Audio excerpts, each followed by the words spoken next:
Assalamualaikum warahmatullahi wabarakatuh. Selamat malam teman-teman, salam sehat untuk kita semua.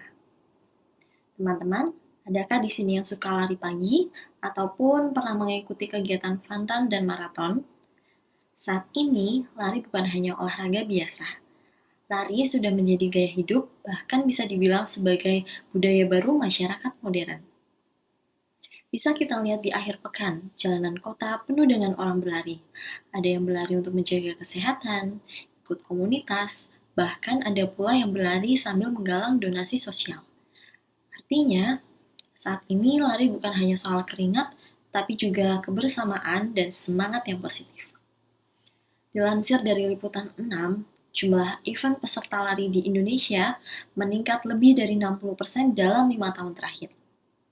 Lalu Kemenpora menyebutkan bahwa ada lebih dari 6 juta pelari aktif di seluruh Indonesia. Dan riset Universitas Indonesia menunjukkan bahwa orang yang rutin berlari bisa menurunkan stres dan meningkatkan produktivitas hingga 25%.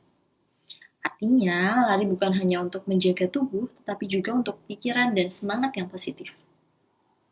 Kalau kita pikir-pikir, budaya lari ini menunjukkan satu hal yang penting, yaitu perubahan besar dimulai dari langkah yang kecil, satu langkah ke langkah berikutnya. Dengan berlari, kita belajar untuk konsisten, disiplin, dan menghargai proses. Mengapa lari begitu relevan di era yang modern ini? Di zaman sekarang, banyak dari kita menjalani kehidupan yang sangat sibuk karena pekerjaan, jam layar yang tinggi, dan tubuh yang kurang bergerak. Jadi, kita bisa melakukan lari hampir di mana saja, kapan saja, dan dengan peralatan yang sangat minimal. Hanya butuh sepatu dan juga niat. Itulah mengapa lari menjadi semakin populer dalam komunitas urban, tidak hanya sebagai alat kebugaran, tetapi sebagai budaya gaya hidup.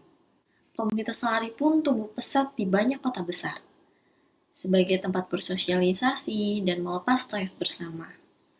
Lari mungkin tampak sederhana, hanya gerakan kaki, udara yang segar, dan ritme nafas.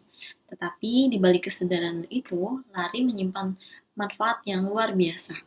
Ketika kita menjadikan lari sebagai bagian dari kehidupan, kita tidak hanya melatih tubuh kita, tapi juga melawat pikiran dan membangun koneksi sosial, dan menanamkan investasi jangka panjang bagi kesehatan. Jadi, marilah kita jadikan lari bukan hanya kegiatan akhir pekan, tapi bagian dari budaya gaya hidup kita sehari-hari, yang kita bangun untuk diri kita sendiri, keluarga, maupun komunitas. Larilah bersama teman, keluarga, maupun komunitas, karena saat kita berlari bersama, sebenarnya kita sedang melangkah menuju Indonesia yang lebih sehat, lebih kuat, dan lebih bahagia. Terima kasih atas perhatian dan waktunya. Semoga kita semua sehat, bugar, dan penuh semangat. Wassalamualaikum warahmatullahi wabarakatuh.